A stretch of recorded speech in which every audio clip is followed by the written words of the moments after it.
Not Norman, a Goldfish Story by Kelly Bennett, illustrated by Nora Z. Jones. When I got Norman, I didn't want to keep him. I wanted a different kind of pet, not Norman. Friends, some of these pages slide like this. No worries if they do. Here we go.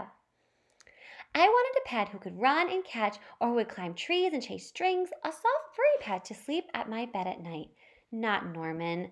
All Norman does is swim around and around and around and around and around and around and around and around. Oh, Norman. That's it, Norman, I decide. I'm trading you for a good pet. Norman doesn't move. He doesn't even fin twitch.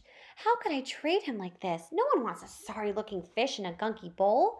When I drop Norman into his nice clean bowl, he starts dipping and flipping and flapping his fins around. He looks so goofy I have to laugh. Don't think just because you made me laugh I'm going to keep you, I tell him. Tomorrow, you're out of here. Norman blows a steam of bubbles. Friends, do you think he'll keep him? The next day, I take Norman to school with me. If I talk him up real good during show and tell, maybe someone will want him. On the way there, we see my friend Austin. Austin has a real cool dog and 7 puppies. Want to swap one of your pups for Norman, I ask. Who's Norman? Asks Austin. My goldfish, I say. By the time I rescue Norman, half his water is gone. Those dogs. Oh, sorry, I tell Norman when we get to school. I'm really sorry. He just stares at me all googly-eyed. Finally, it's my turn for show and tell. Just as I start to talk about my goldfish, Emily shouts, Jenny's gone! Who let my snake loose? Does anyone hear how the story of how I got Norman? Does anybody even ask to hold his bowl? No, they're all jumping and screaming and chasing the snake. Not Norman. He's looking right at me. Thanks for listening, I tell him. Wow.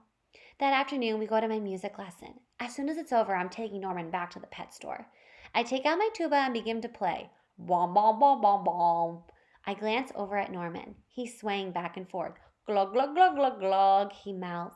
Look, Norman's singing, I say. Pay attention, Shaps Maestro, and try to play the proper notes.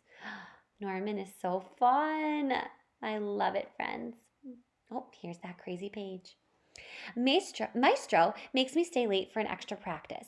By the time my lesson is over, it's too late to go to the pet store. Don't think just because you like my music, I'm going to keep you, I tell Norman. He glugs. Glug, glug, glug, glug, glug, glug, glug. That night, I was sound asleep when screech, scratch! What's that noise? Screech, scratch! Yikes! There's something at the window. Then out of the corner of my eye, I spot... Friends, what do you think it is? Norman! He isn't scared. He isn't swimming around in circles either. He glugs and gives me a little wave. I'm not alone.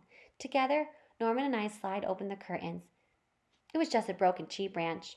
On Saturday, I take Norman to the pet store, just like I said I would. I look at the cats and dogs and snakes and birds and all the hamsters and mice and lizards too. They all look like good pets, but they are not Norman. When I got Norman, I wasn't sure if I was going to keep him, but now, even if I could pick any pet in the whole wide world, I wouldn't trade him. Not Norman. Okay, friends, I hope you enjoyed that book with me. It just goes to show that any pet can be fun, no matter how big or small or what you think. All right, friends, see ya tomorrow. Bye.